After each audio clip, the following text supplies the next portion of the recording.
Latinidades y por el rumbo que el pueblo mande. Latinidades, afinidades, que sepa el mundo, llega la patria grande. Llega la patria grande, un grito que se expande, el sable que se blande contra el blando y ese plan de dominación y fraude, sin traiciones que defrauden, puños que se cierran para que la convicción se guarde. Latinoamericano, cuestión geográfica, Latinoamérica hermano, integración empática frente a cotización, la concientización de la indignación hacia la digna acción en práctica. Latinidades, afinidades y por el rumbo el pueblo mande.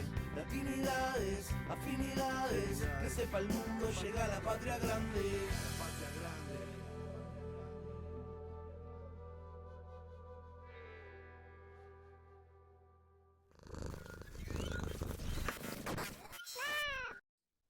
Buenas noches, México. Desde la Sultana del Norte, damos la bienvenida a quienes nos acompañan en esta nueva emisión de Latinidades. Bienvenidos, bienvenidas. Hoy nos acompaña una persona que personalmente yo sigo en redes, que es un doctor en Derecho Constitucional y Derechos Humanos, que aunque esos datos puedan sonar a demasiado académico o demasiado aburrido, es todo lo contrario. La razón por la que lo invité y me hizo favor de aceptar es porque los temas que él trata en redes no los veo yo quien los trate, de forma tan original y desde una perspectiva que va más allá de la sociología, la filosofía, pensamientos alternativos, progresismo, historia, en fin, son muchos los temas, al grado tal que me conflictúa ver qué tema pudiéramos tratar o qué temas pudiéramos tratar en esta charla. Sin embargo, lo considero muy interesante y fundamental tener una charla con él para que nos pueda abrir un poco más los campos en los que normalmente navegamos y en los que normalmente actuamos dentro de esos campos con dos o tres premisas, en el mejor de los casos. Para dar un contexto de la realidad que estamos viviendo, sobre todo política y social, le agradezco mucho a Víctor Manuel Collí que nos haga favor de estar con nosotros esta noche. No, Héctor, te agradezco mucho a ti por la invitación. Para mí es un honor el poder compartir contigo, con el canal que tienes. Y pues también nerviosismo, ¿no? Porque, pues a ver qué resulta de lo que platiquemos el día de hoy. Pero con mucho gusto le entramos y vamos haciendo algunas reflexiones sobre lo que tú digas. Como yo te comenté hace un momento, ¿no? Yo he visto que manejas temas desde teoría de juegos, planteas, por ejemplo, el esquema de que hace recientemente, yo tengo dos perros y dos gatos, que cómo no les damos, constitucionalmente son cosas y no deberían ser cosas, y las categorizamos de que son nuestros hermanos menores en el mejor caso, por decirles así, son hermanos menores. Sin embargo, ha ido cambiando también todo esto conforme cambia la sociedad, no sé si para bien o no, en la que ya incluso, por ejemplo, a referirme a mis perros, les digo yo perrijos. No Sí, son hijos porque no, pues no lo son, pero son perros, pero son como si fueran hijos por muchas ventajas que tienen ellos en relación incluso a los hijos que tuvo uno y la forma de relacionarse con ellos, ¿no? A pesar de que uno sabe que son perros, hay una relación especial y eso lo saben todos los amantes de los perros. Entonces, cuando te preguntan cómo le dicen, es que el perro te ve como si tú eres un humano, te dicen. Pero en términos normales es que yo soy el dueño, el perro es mi mascota, por decirlo así, eso ya. Y hay cosas que ya se quedaron chicas y que tendrían que cambiarse. Ese es un tema que a mí me llamó mucho la atención. También los temas que estuviste tratando recientemente en un evento sobre derechos humanos que tampoco y derechos constitucionales y me di cuenta perfectamente que son temas que habitualmente los académicos no tratan o la forma en que los mencionas no los tratan. Y luego tratas temas sobre cómo analizar la sociedad en términos, pues, no, como la película Matrix, que sí. dices tú, ¿qué pasa? O sea, yo dije, estoy ante una persona que maneja muchas áreas, las maneja muy bien, recomiendas también libros y manejas temas que lo que hacen a muchas veces es o profundizar, sobre todo cuando tocas temas específicos de cambio en relación a fallos de la Corte, en relación a términos de divorcio, patria potestad, derechos humanos, digamos que esos son más afines a lo que uno está acostumbrado, pero los otros temas que manejas, que son muchísimos, tantos que digo, ¿cuál podemos mencionar ahorita? Hacen que uno tenga otra perspectiva y un ángulo diferente de poderlos entender y abordar. Entonces me hace muy rico lo que tú comentas. Ahora ya me va a decir el productor que ya me extendí hablando, pero es que la verdad, la Está idea es que bien. hables tú, pero te digo, ahora sí me callo, pero lo que digo, comento todo esto porque creo que vale la pena que vean tu página, que te busquen en redes para aprender o cuando menos dejarte el gusanito de que tú investigues más por tu cuenta, ¿no? Efectivamente, efectivamente, Héctor, antes que nada te agradezco mucho por tus muy generosas palabras y realmente créeme, convencido de que son inmerecidas para mí, ¿no? No, ¿cómo Este, crees? pero esto nace más bien de una curiosidad natural. O sea, a mí me encanta siempre estar aprendiendo cosas nuevas y observar la realidad, porque eso es a lo que me dedico desde el ángulo desde el ángulo de la teoría constitucional, observar la realidad.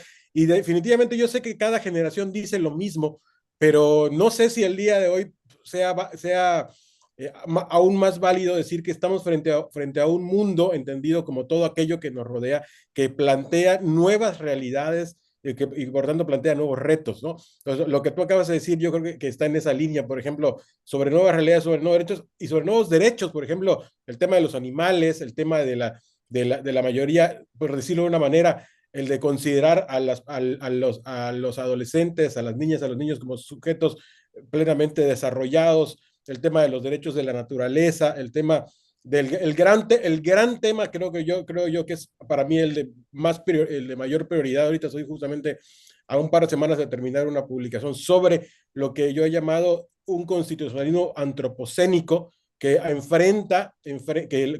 sea, que la hipótesis de este trabajo es decir, bueno, estamos ante una nueva generación de lo constitucional que lo pone todo en perspectiva, pone retos para lo constitucional, inclusive hay que mudar el concepto de constitución, un concepto mucho más amplio, ¿no? Entonces, el cambio climático, la polución, todos esos, los grandes retos que han generado con el antropoceno obligan a pensar las instituciones sociales y políticas de una forma diferente.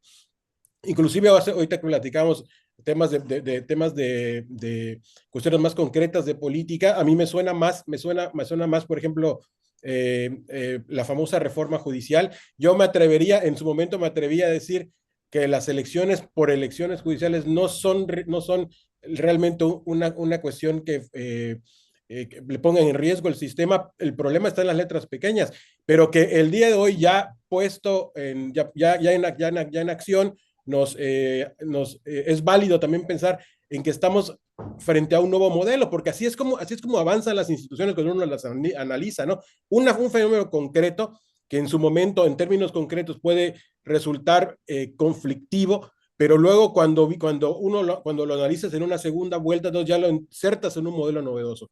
Entonces, el hecho de que hayamos cambiado nuestro modelo constitucional judicial en México nos obliga a nosotros a entenderlo desde lo que hemos aprendido y con lo que podemos aportar en modelos judiciales diferentes y que cuando uno lo ve, por ejemplo, cuando uno lo ve dice, estas cosas no son nuevas, o sea, esto está pasando el día de hoy en otras latitudes, ya ha pasado en la historia también en otras sociedades. Entonces no es nada más que tratar de hacer la lectura correcta respecto a ello. Entonces, pero sí, la realidad está, como decía, yo no sé, cada generación lo dice, pero en el caso de la mía, lo digo con un absoluto convencimiento, estamos frente a un momento muy convulso de nuestra realidad, en donde inclusive entramos en los famosos derechos de la nueva tecnología, entramos en los famosos derechos de los nuevos sujetos no humanos, ni siquiera no vivientes, ¿eh?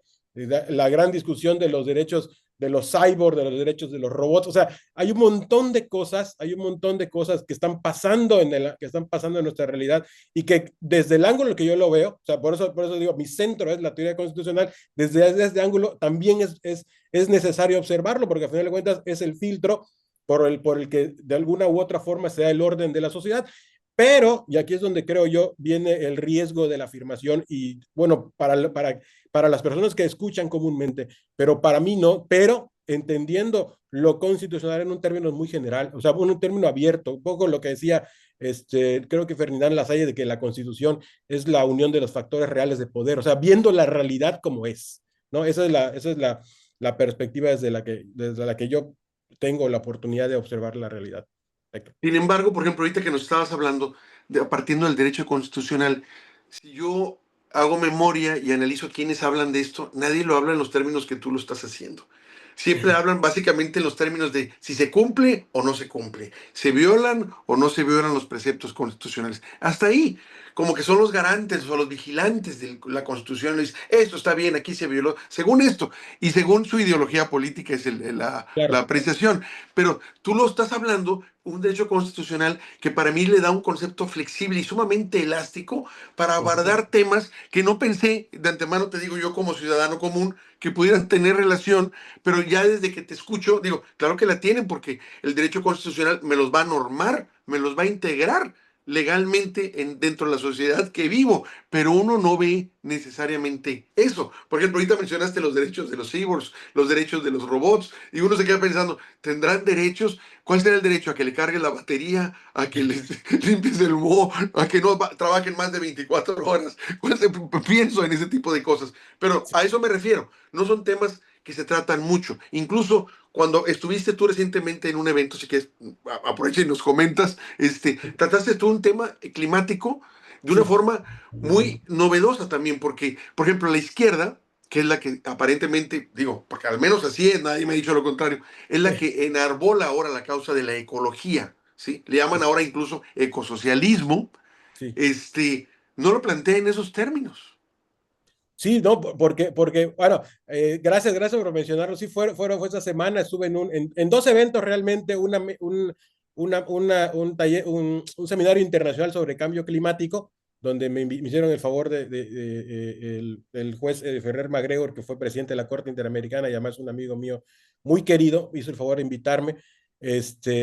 Hablar sobre, yo había platicado con él hace algunos meses sobre esta hipótesis mía del constitucionalismo del antropoceno, y le gustó mucho. Yo le veo mucho futuro a esta cuestión.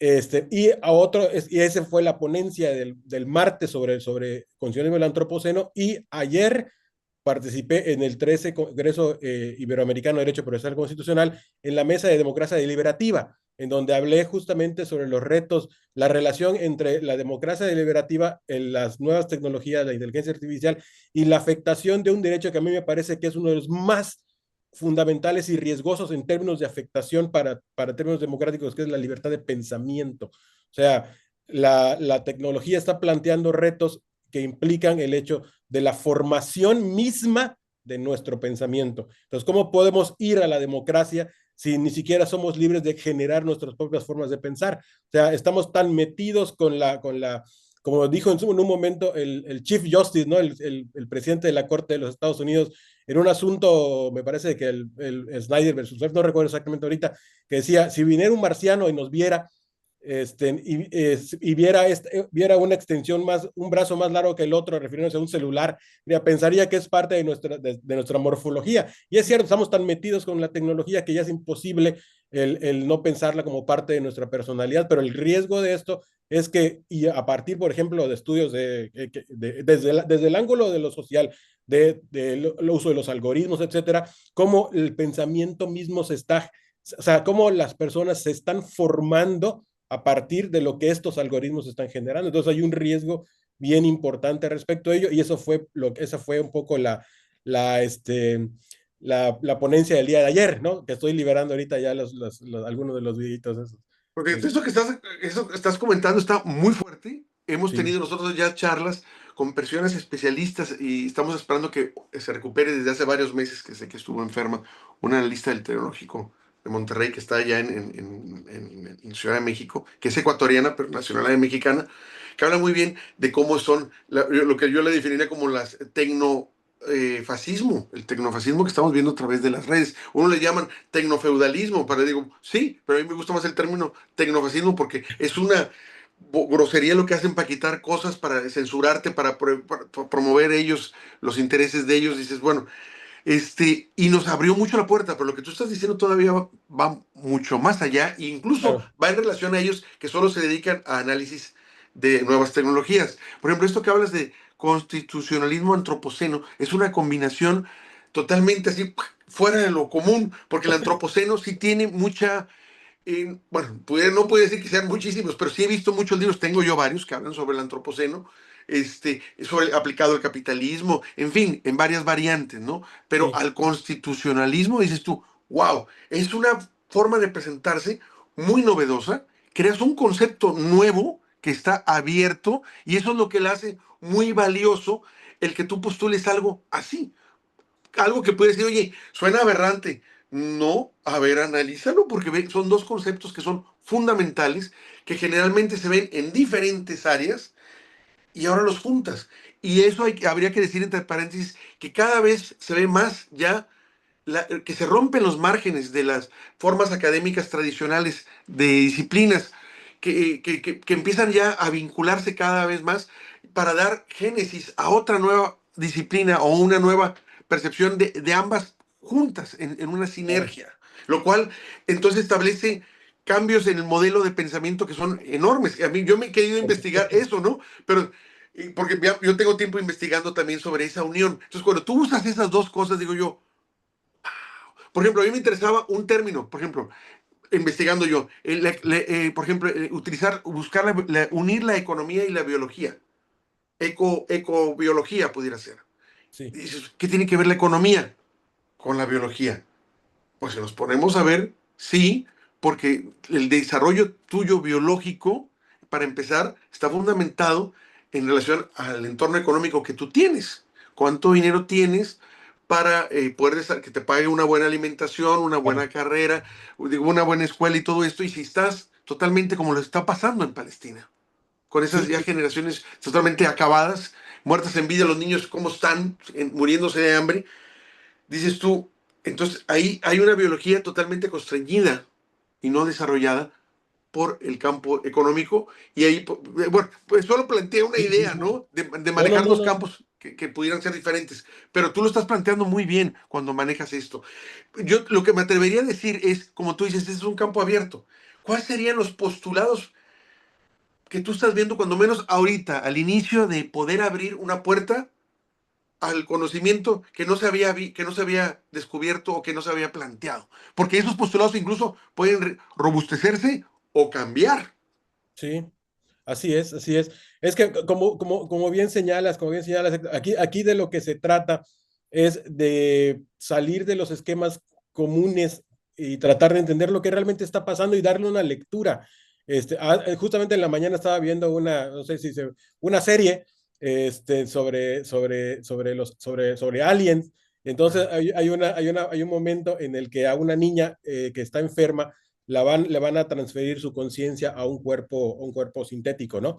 Y ya pasa esto y después ella le explica, o sea, ella pregunta por qué nada más hacen esto con los niños y no con los adultos. Y ella dice, y le dicen a ella, lo que pasa es que el adulto ya está formado, entonces necesitas tener el esquema más abierto para que pueda tu conciencia acomodarse a esa nueva realidad que no es biológica, sino sintética, ¿no? Entonces, eso me ayuda a mí a esta afirmación de que para poder entender esta apuesta por ejemplo, del conocimiento del antropoceno, necesitamos tener una visión mucho más abierta de lo que significa el constitucionalismo. Un ejemplo nada más para subrayarlo. Una cosa a la que se agarran los constitucionalistas, que yo digo, estudio el constitucionalismo, pero no me considero plenamente un constitucionalismo justamente por eso. Una cosa en la que se agarran los constitucionalistas es hablar de la famosa vinculatoriedad de la norma. O sea, y eso es de que si hay una norma que dice que lo que una persona o una institución diga es obligatoria para la otra, entonces lo será.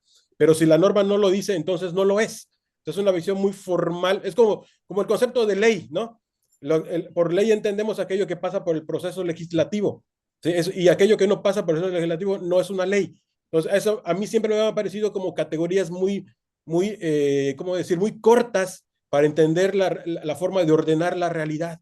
Entonces, la vinculatoriedad, por ejemplo, que es uno de los postulados básicos de este constitucionalismo en el que yo estoy hablando, es una vinculatoriedad en términos generales, o sea, mucho más abiertas, que no es solamente que te digan, ¿sabes qué? Porque la ley me dice, entonces te obligo. No, aquí la constitución es la norma, no por ser, es la norma que no es nada más una norma, sino es una institución eminentemente política, está en constante tensión. Es una norma política por antonomasia, y al serlo, parecería ser que es una contradicción entre lo normativo, o sea, lo jurídico y lo político, y no lo es, se amalgaman las dos realidades para que la Constitución cumpla con esa función. Pero Constitución no estoy hablando, por ejemplo, de la Constitución mexicana de 1917, no, estoy hablando de aquellas estructuras básicas de una sociedad que lo que hacen es tratar de regir, o sea, en el sentido de tratar de ordenar esa sociedad en una u otra forma, en una u otra medida. ¿Sí? Entonces, en ese sentido, una constitución no solamente se entiende como aquello que rige hacia adentro, sino también aquello que rige hacia afuera, las relaciones entre las personas, como las relaciones entre las diferentes instituciones, no solamente nacionales, sino internacionales. Lo que tú dices, el sistema económico está totalmente ligado a la idea del concepto del antropoceno, por supuesto, en diferentes dimensiones. Una de ellas es la que tú acabas de mencionar, otra es la famosa discusión de si nuestro modelo económico puede o tiene la capacidad para poder afrontar estos retos. Por ahí hay una posición que dice, no, hay que cambiar las estructuras del sistema económico. Otro dice, no, lo que hay que hacer es cambiar los incentivos del sistema económico para poder hacer que este evolucione y permita de alguna u otra forma el poder aportar de manera positiva a mitigar los efectos que el paso del ser humano por ese planeta ha generado. Entonces, sí necesitamos cambiar un poco ese chip de lo que entendemos. O sea, no estoy hablando de constitución de una facultad de derecho, por decirlo de una forma, sino estoy hablando de constitución en términos de un orden, ¿sí? De la realidad en general. Y en este caso, estamos hablando del orden, del orden para salvar nuestro planeta. Entonces, esto requiere, por supuesto, una apertura. Necesitamos hacer tenemos que cambiar lo que llamaríamos ya en innovación, ¿no? Un salto cualitativo, ¿no? Innovación disruptiva para poder entender todo esto, ¿no? Y es un reto, ¿verdad? Y muy interesante además. Pues digo, a mí lo que es más interesante es que te basas de fuentes no comunes para poder intervenir en el campo en el que tú estás. Entonces, digo, por ejemplo, mencionaste ahorita una cuestión de ciencia ficción. Cuando lo estabas mencionando, me quedé pensando en un autor que a mí también me gusta leer ciencia ficción. No lo leo muy seguido, pero sí es algo que me gusta leer. Este autor que me ha fascinado mucho el planteamiento de ideas que maneja este Ted Chiang. Entonces, hicieron una película que se llama Llegando, que hablaba sobre que vienen alienígenas y no se sabe cómo interactuar con ellos. Pero lo interesante y lo que me gustó mucho, que también lo menciona en el libro, es el lenguaje redondo que manejan.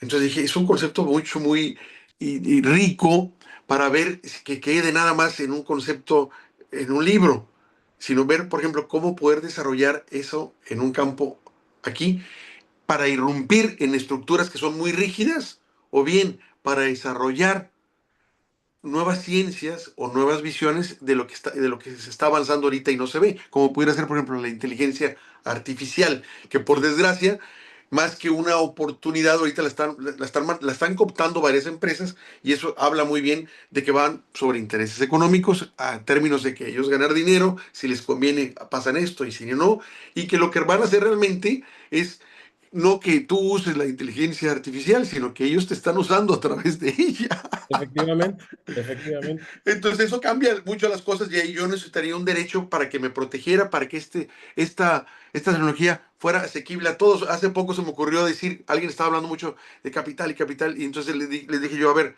el capital no solo debe beneficiar a la sociedad anónima, sino a la sociedad pública, a la sociedad entera, no a la sociedad anónima de un grupito de inversionistas que están ahí, yo no sé a veces ni quiénes son, sino a la sociedad global. Creo que hay un error en decir que nada más el capital solo favorece y solo lo manejan y solo pueden decir la sociedad anónima, la famosa SA, ¿no? Bueno, esto me preocupa.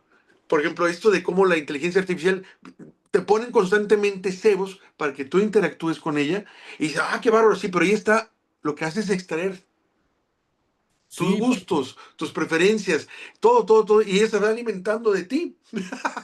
Y al claro, rato, claro, claro, y no solo extraerlos, sino en sentido contrario, moldearlos. O sea, al mismo tiempo que te extraen información, al mismo tiempo están moldeando tu manera de pensar. O sea, no es teoría conspirativa, eso es una realidad, o sea, así está diseñado, o sea, no estamos hablando de hipótesis, sino que hasta con el movimiento de los ojos, hasta con los segundos en los que tú tardas en scrollear un video a otro, hay algoritmos que están detectando todo eso y te están absorbiendo la información y a su vez están por decirlo, ensayando contigo para la generación de personalidad. Ese es el gran problema del que yo platicaba ayer cuando hablaba de la democracia deliberativa, ¿no? Y la necesidad de tomarnos en serio esto que se está discutiendo mucho de los famosos neuroderechos. O sea, eso es importantísimo porque aquí se está tratando de una parte muy esencial de la convivencia humana, que es la construcción de la identidad.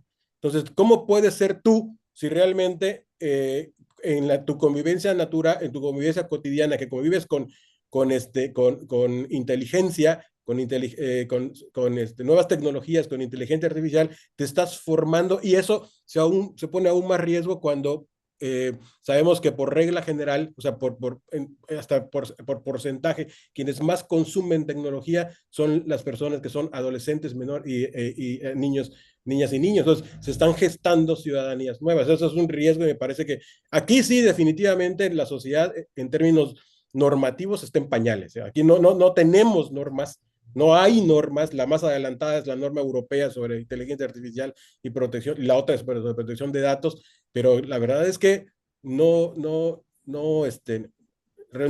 protegen. Entonces, se tiene que analizar, y lo que tú acabas de decir creo yo que es importantísimo. Por supuesto, el problema el sistema económico no es un tema nada más de los sujetos que tienen el dinero, sino ahora, el día de hoy, es un problema social. Entonces sí tenemos que hablar de los procesos de democratización, lo cual me lleva a la afirmación, porque eso es una de las grandes objeciones que siempre ponen. Es que tú estás hablando de democracia. Bueno, ¿cómo podemos hablar de democracia si los ciudadanos no están formados? No, yo estoy hablando de un concepto fuerte de democracia en el cual tiene que integrar el tema del educativo, como tiene que integrar el tema de la intervención de las personas en todos los niveles. Por eso está discutiendo el tema de la reducción de la edad de la niñez para poder tomar sus propias determinaciones, lo que pasó en ONU con el comentario general sobre niñez y cambio climático, que es uno de los más adelantados, pero curiosamente ve esto, lo hicieron solamente adolescentes, niñas y niños. No intervino ninguna persona mayor de edad. Y es un documento muy adelantado y nos hace afirmar que no saben tomar decisiones, ¿no? Entonces, si saben tomar decisiones, también tenemos que darle la oportunidad de que sus decisiones tengan impacto en nuestra sociedad.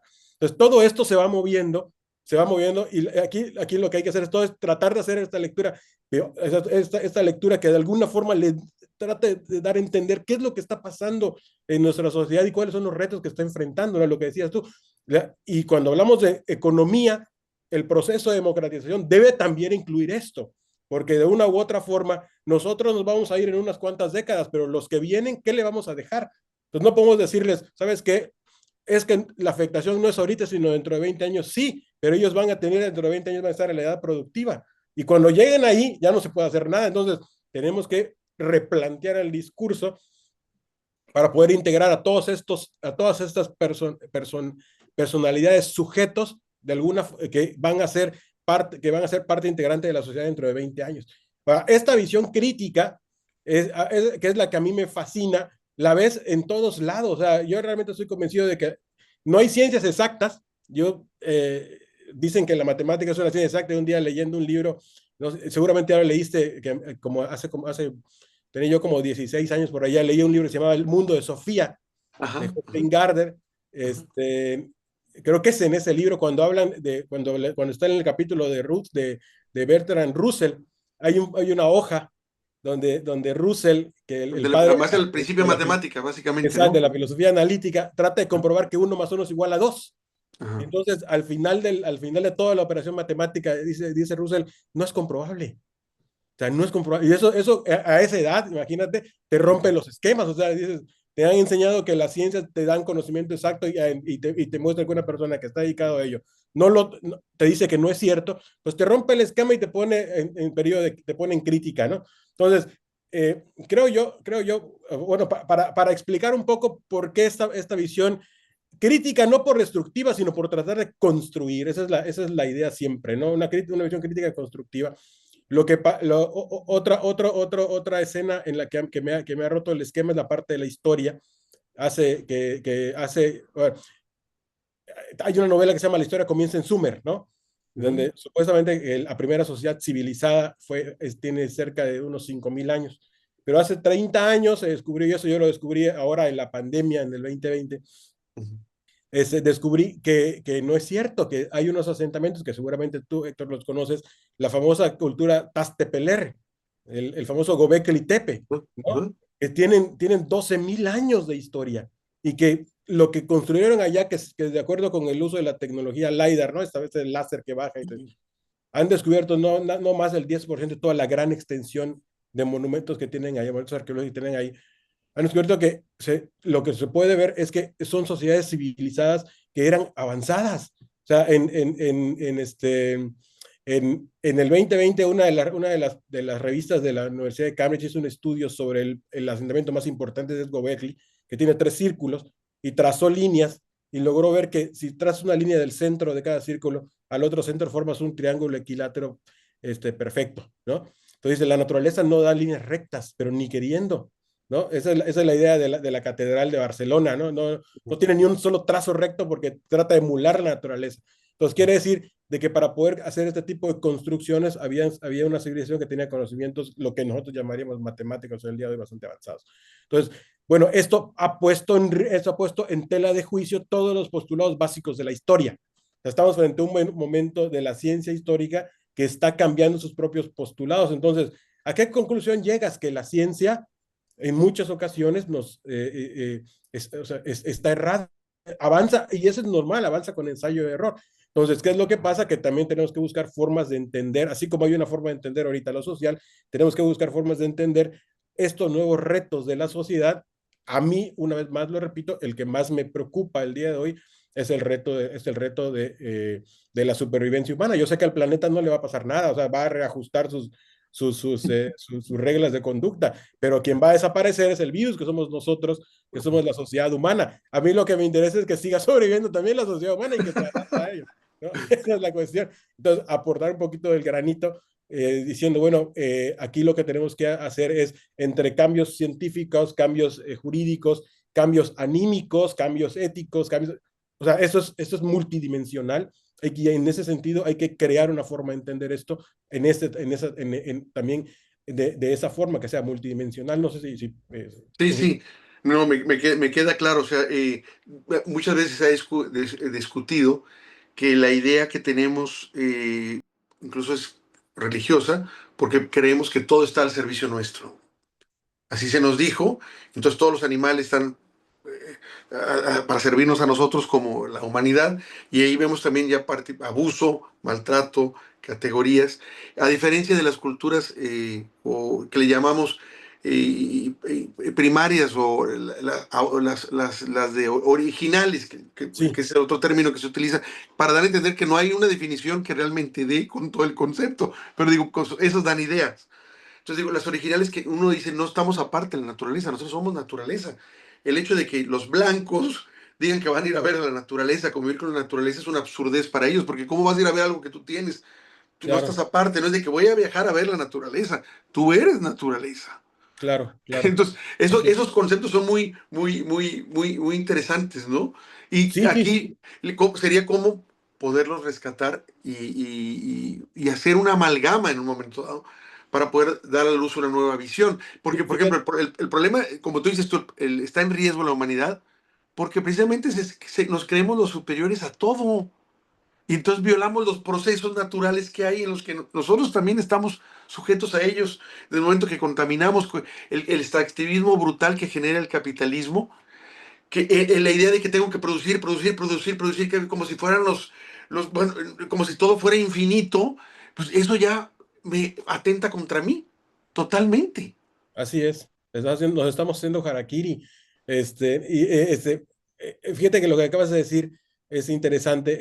Y aquí habría que impulsar mucho esta decisión que se dio en Naciones Unidas hace como año y medio sobre el asunto del estrecho de Torres en Australia, en donde es el primer caso en Naciones Unidas en el que se determina, bueno, y en todo el sistema internacional realmente, porque el asunto climaseñorinen de la Corte Europea y los tres nuevos, las opiniones consultivas, que no son asuntos judiciales, obviamente no van a hacer esta condena oficial.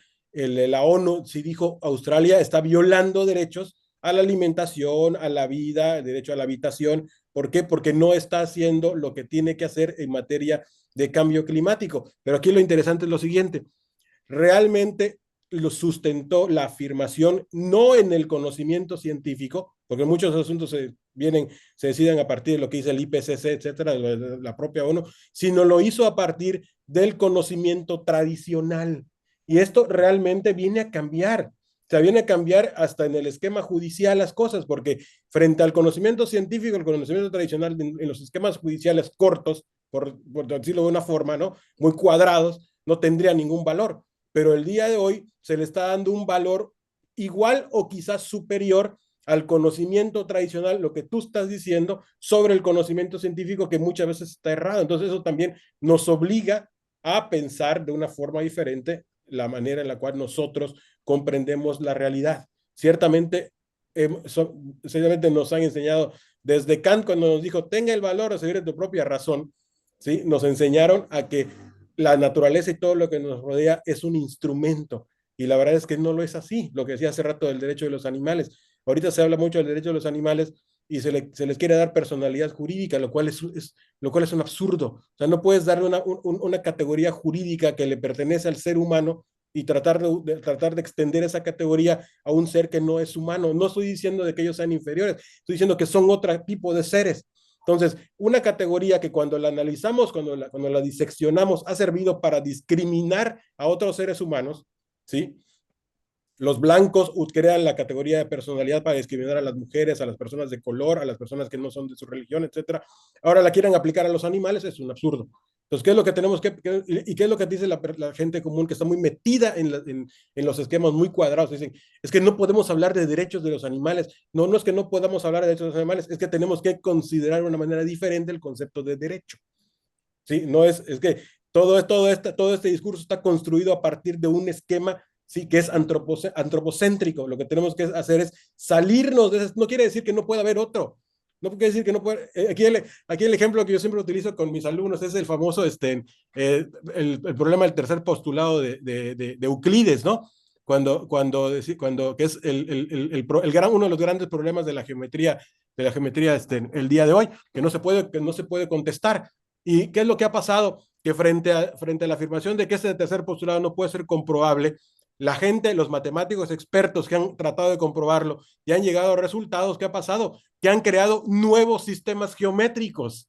Entonces, a partir de un discurso se han creado nuevas realidades. Es lo que tenemos que pensar nosotros. No es porque el día de hoy no sepamos cómo hacerlo, no vamos a hacer el esfuerzo para poder generar estas nuevas formas de entender el mundo y la vida, ¿no? Un poco lo que está diciendo tú, Héctor.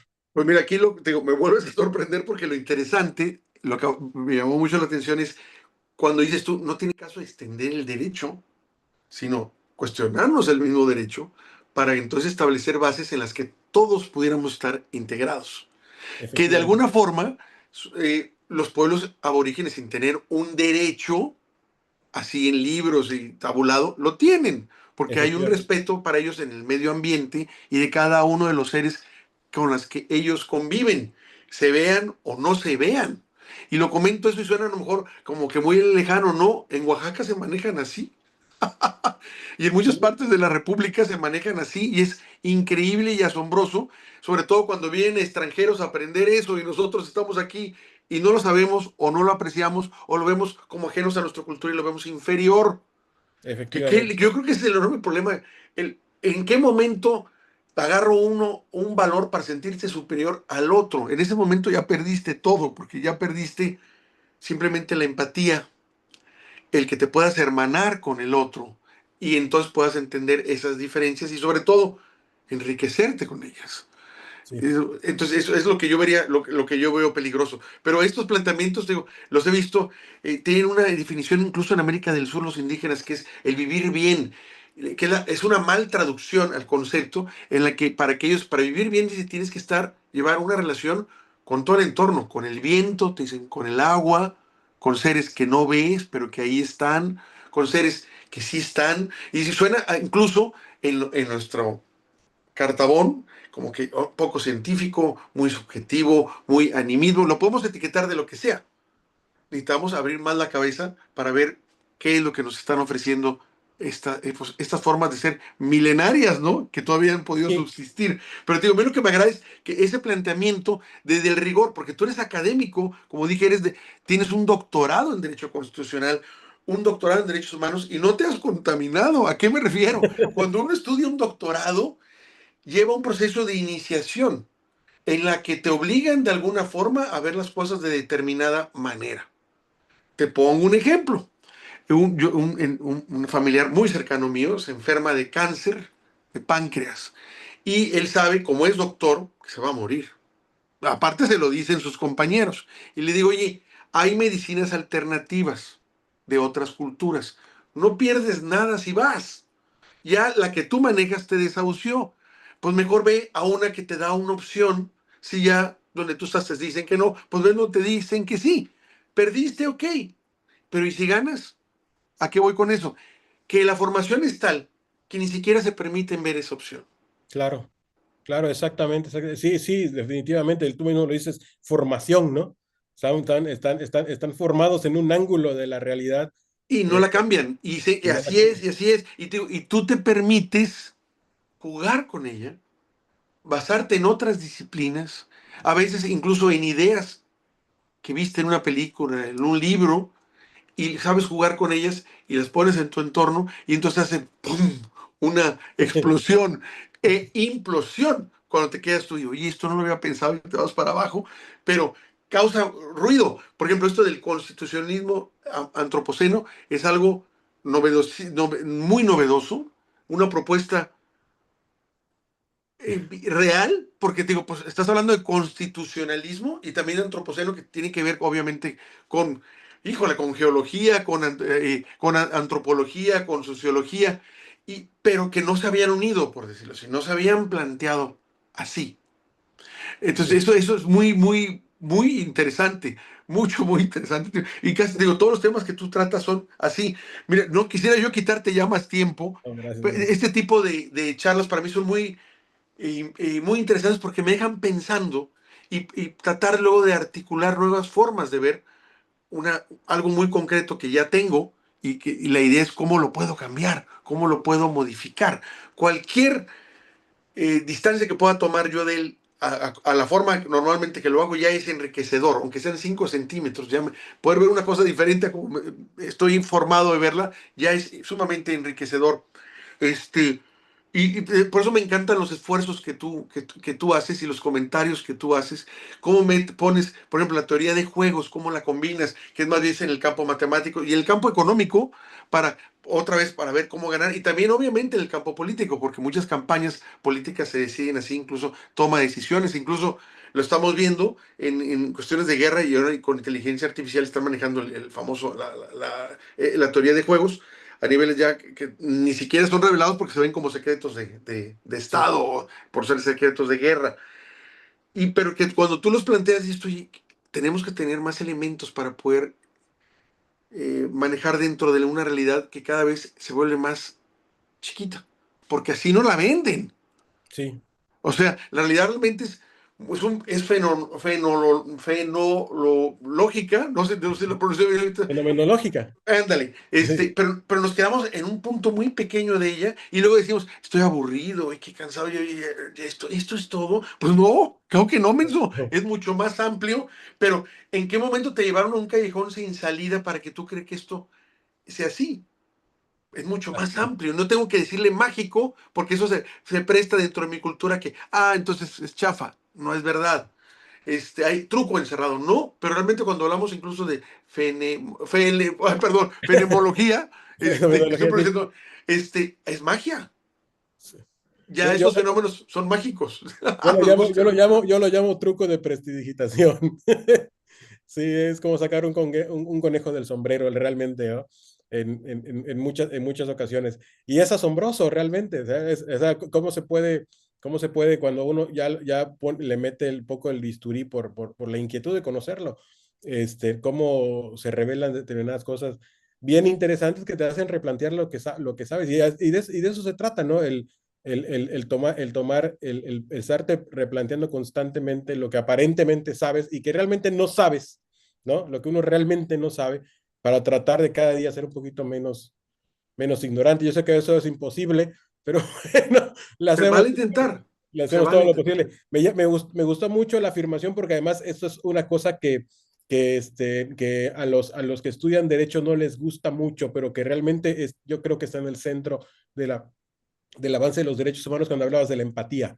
Sí, creo que eso es una fuerza poderosísima para el avance de los derechos. O sea, y o sea, no lo digo yo por yo, sino que lo he visto lo he visto en estudios. Hay uno que me gusta mucho, de una autora, Lynn Hunt, que se llama La invención de los derechos humanos, y que habla de cómo las novelas como la nueva Eloísa de Rousseau, gracias a la empatía ha logrado que cuando hace 300 años no hablábamos, o sea, no se podía hablar de derechos que no sean derechos de las personas blancas con dinero, o sea, y mucho menos derechos de las mujeres.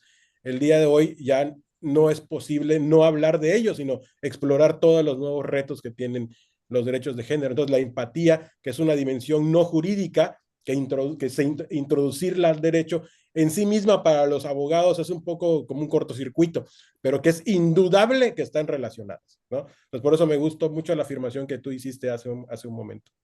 Dentro de la situación que tú ves en México, de todo lo que está pasando, que de repente es muy escandaloso y muy ruidoso, pero sin embargo, como bien dijiste tú, cada generación lo ve así, estamos viviendo tiempos históricos, están pasando cosas que no habían pasado antes. Eso Sí, es claro, no sabemos a dónde van, no sabemos si va a venir un proceso como ya está sucediendo en otras partes, que venga a golpear y se dé un retroceso y que se haga alarde incluso de ese retroceso. Este, pero los procesos ahí están y son procesos, los vemos y los etiquetamos como políticos, pero van más allá porque incluso nos damos cuenta que personas que antes no estaban, por decirlo así, politizadas, ahora lo están. No significa que tengan mucho conocimiento para poder opinar del caso, pero cuando menos están motivados para opinar de temas que antes no trataban o que antes los daban por hecho y ellos volteaban para otro lado. ¿Cuáles serían para ti los temas que implicarían para ti mayor reto que estamos viviendo en México y que pudiéramos transformar en base a la visión que tú tienes? Algo, me refiero, por ejemplo, a algo, puede ser algo muy concreto que tú dijeras, es que no tiene que ser concreto, esto se puede hacer así. Como ahorita, por ejemplo, mencionaste el asunto de la corte, que ya va a entrar ahora el día primero, y es ajá, una corte que fue diferente. Ya había pasado en México históricamente eso, ya es la segunda vez, pero entendemos que es muy, el contexto es aparte diferente, porque lo permitió, si no, no hubiera pasado. claro. Entonces, hay elementos muy interesantes ahí que se están dando, pero a Sí, mí me gustaría que lo pudieras, si tú quieres decir en términos políticos, incluso en términos culturales, en términos... ¿Cuáles son los que te llaman a ti la atención que estás viendo ahorita en el país?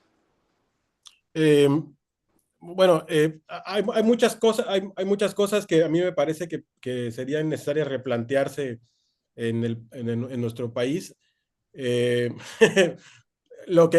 una que no me gustaría que se replanteara realmente, y no porque yo esté de acuerdo con ella, pero el riesgo de las instituciones políticas es que una vez que las arrancas, luego echarlas para atrás, pueden generar mayor problema que beneficio. El tema de lo que acabas de decir, el tema de la reforma judicial, la elección de los jueces. Bueno, sí es ciertamente la segunda vez que pasa, pero en la Constitución de 57 la elección era indirecta, o sea, no tenía este diseño, ¿no? De dirección directa, que fueran a las urnas a votar directamente por los ministros de la Suprema Corte. Ahora bien, esto, por supuesto, va a generar un par de años, 3, 4 años. La reforma de derechos humanos tardó varios años en empezar a amalgamarse a la realidad política de nuestro país, pero que ya echarla para atrás sería muy costoso. Otra, a mí me parece, bueno, por supuesto, a lo que siempre le he apostado es a un cambio educativo, o sea, un cambio no en el sistema educativo, no, eso es instrumental, un cambio educativo que incluya lo que tú bien has dicho también el día de hoy, Héctor, que es la sensibilidad y el reconocimiento de los conocimientos tradicionales, ¿no? Eso es muy importante. Ahí hay un montón de riqueza educativa que se está desperdiciando en nuestro país y que podría ser para un gran beneficio nuestro. Creo que ese es el grande, claro, como diría en este premio Nobel de Economía, Amartya Sen, siempre me gusta citar esta parte, que es que la tercera función de los derechos es la crear cultura. Es la más desesperante porque es la que más tiempo tarda, pero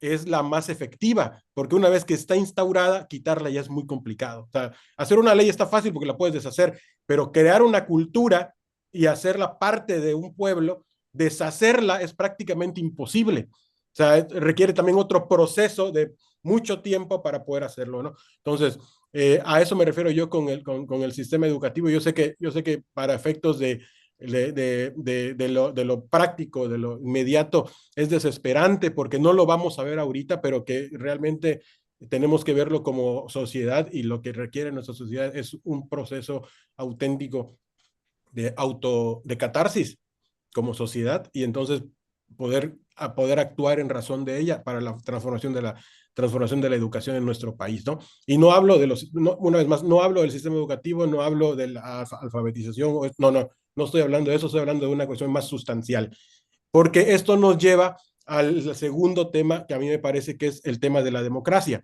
en sentido abierto. Sí, no estoy hablando de elecciones nada más, eso es una visión muy corta de la democracia. Este, Estoy hablando de lo que un poco en términos de lo que diría alguna profesora, no, democracia abierta, en donde inclusive las personas pudieran tener control de la agenda. O sea, a nosotros nos dan las cosas digeridas, como diría Weber, ¿no? Nada más te dicen si puedes votar sí o no, pero eso no es democracia, eso es otra cosa, eso es una forma, eh, otra cosa menos democracia, ¿eh? Pero democracia es inclusive que la propia sociedad esté suficientemente madura como para decir, ¿sabes qué? A mí no me interesa, por decir algo, que reformas al Poder Judicial. A mí lo que yo necesito, mi inquietud del día de hoy es este tema, no sé, el tema fiscal, el tema económico, etcétera, y que tengan control sobre ello, no que sea el Congreso quien lo decida, no que sean las élites políticas quien lo decida. Ejercicios de democracia en la cual las personas han decidido la agenda pública tenemos en el mundo y son efectivos, y han sido efectivos, ¿no? ¿Dónde se han truncado esos ejercicios? Por ejemplo, pensemos en el tema de la Constitución de Islandia, donde se truncó la Constitución, que fue una acción muy adelantada en el diseño hecho por personas, por ciudadanos comunes, por decirlo de una manera, o sea, no políticos de carrera, donde se truncó cuando regresó este proyecto y lo metieron al Congreso. Los poderes políticos la destruyeron, porque no eran de sus intereses, ¿no?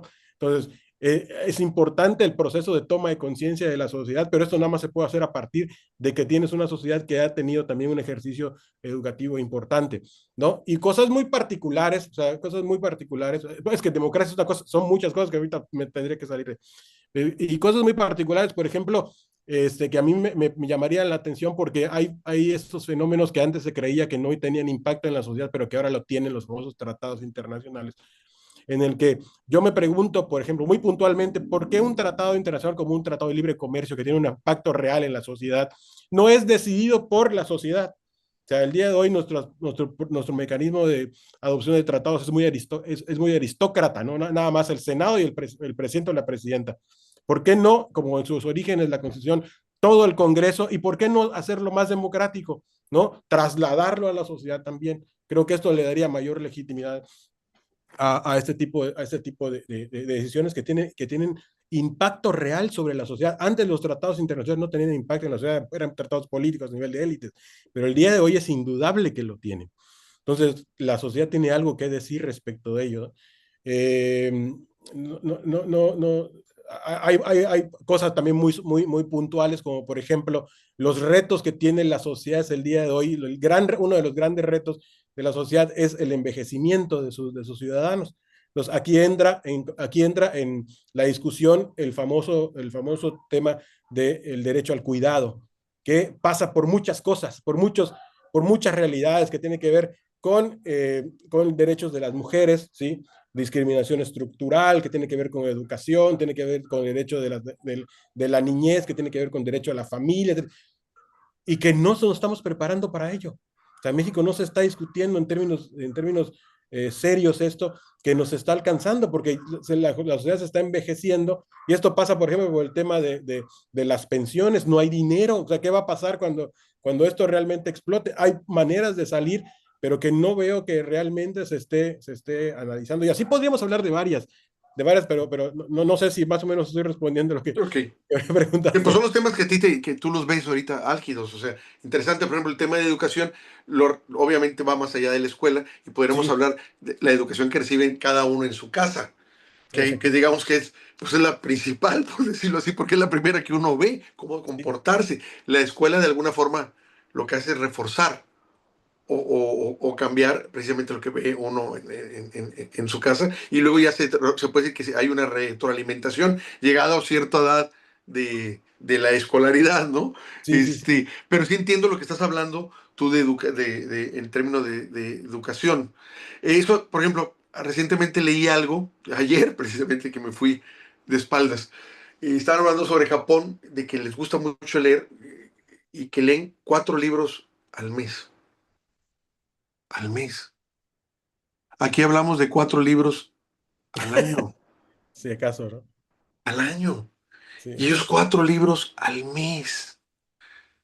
Eh, los esquemas que tienen son diferentes. Hay enormes librerías en las que incluso para entrar te cobran. ¿Quién cobra en una librería? Aquí lo que quieren es que te metas, porque se les cae el negocio. Allá te cobran como si fueran museos para sí, entrar a la librería. Y luego si compras, vuelves a compras es otra cosa, pero te cobran por entrar. sí, Y otra en la que son tan pequeñas que solo tienen un título. Un título en toda la librería. A lo que le apuesta obviamente el librero. Entonces digo, ¿esto por qué lo menciono? Porque también son formas que yo lo comento y digo, ¿cómo? A ver, explícame. Digo, porque no estamos acostumbrados a eso. Imagínate aquí en Nuevo León, donde prácticamente nomás hay 2 librerías, la Porrúa y la Gandhi. Por ahí debe haber alguna otra perdida, pero no hay librerías. Y sí, eso sí, habla ya mucho de la situación que vivimos aquí en Nuevo León. O sea, porque fuera del estado no debe, me refiero, dentro del estado, en la periferia de los municipios, no creo que haya librerías. Aquí en Monterrey no hay, y estamos hablando de 5 millones de la zona conurbada, y casi no hay librerías. Entonces imagínate la pobreza para tener herramientas de crecimiento personal con la que contamos. No hablo de la Ciudad de México, que ahí prácticamente casi pudiera decir que hay una librería por colonia, que hay por allá. Pero aquí que nos sentimos así, que estamos en primer mundo aquí en Monterrey, Nuevo León, que no haya librerías es algo impresionante, ¿no? Y bueno, y volviendo al tema de Japón, 4 libros por mes. ¿Qué es esto? Imagínate que leyéramos cuando menos uno por mes. claro, Uno, claro, uno claro. por mes. Entonces, veo esos parteaguas. ¿Cómo pudiéramos formarnos así? ¿Cómo pudiéramos crear eso? Este, pues la verdad, quiero agradecer, Víctor, por esta charla que nos diste, este tiempo que nos diste, porque yo aprendí mucho y me dejaste haciendo ruido en mis neuronas para ver qué se puede hacer. Vuelvo a soldar que incluso a lo mejor, yo creo que esta charla sería el título, el constitucionalismo de antropoceno, ¿no? Sería así como titulaste tú tu ponencia. Sí, Entonces, yo no sé, espero que no haya problema si le ponemos ese título, porque no, creo que el potencial es enorme para que los que tienen alguna idea de los dos conceptos, cómo se pueden unir. Yo te quiero agradecer esta charla que nos das y no, la gracias. verdad te quiero volver a molestar después, ya sea para otra charla o algún tema específico de estos tan geniales que tratas tú. O bien, incluso te digo que se quedó con mucho interés en participar contigo, Pedro Páez, que nos hace favor de estar en la plataforma a través del programa alternativo, porque siento que podrían coincidir en mucho, en muchas cosas, y que a ti también te ayudaría mucho a abrir. Él se maneja mucho en el campo, básicamente político, económico, pero los alcances de él son muy, muy, muy fuertes, muy interesantes, porque te da datos y todo, y creo que pudiera hacerse dentro de los campos que aparentemente no están, puede hacerse una buena sinergia en una charla que puedan tener ustedes en un futuro. Claro que sí, encantadísimo y muchas gracias por la invitación. Ojalá que haya servido de algo. No, para mí, te digo, lo que a mí me interesa es que a nosotros siempre presumo que nos ven militantes y activistas que puedan verte precisamente para que puedan nutrir su cabeza, sobre todo el área de creatividad, para que puedan amalgamar cosas que aparentemente no tienen que ver con el campo. Digo, no, pues trata de ver cómo. Busca la Así manera que sí, para que así entonces es. tengas una herramienta mayor y puedas robustecer tu visión y la actividad en la que estás. Si tú dices, no, mientras más alejada, a ver, busca la manera que se pueda acercar, porque al final de cuentas, aunque por más alejado que parezca, todo converge. Sí, así es. Todo lo humano Totalmente. converge, todas las disciplinas humanas tienen que converger por más dispares que suenan. Y si lo vemos más amplio, todo lo que estamos en la naturaleza también converge. Al final de cuentas vamos a un punto, y no es el punto humano, es el punto de la naturaleza en la que convergen todos, nosotros también, pero estamos entre la bola. Estamos entre la bola, no somos los Sí, únicos. Estamos entre todo un conglomerado de seres que están, sí, como dirían en filosofía budista, y filosofía ya es un mal término, pero no tenemos uno para poder abarcar ese concepto, es todos los seres sintientes y seres no sintientes, pero así, seres al fin y al cabo, ¿no? así es. No, te quiero agradecer de veras esto y sí te No, vamos a gracias, molestar gracias. en un futuro, porque a mí me encantó esta plática contigo, fue muy, muy, muy, muy, muy especial, Víctor. Claro que sí, no, muchas gracias y por supuesto, encantadísimo volver a participar. Te lo agradezco. Que tengas buenas noches. Igualmente, hasta luego.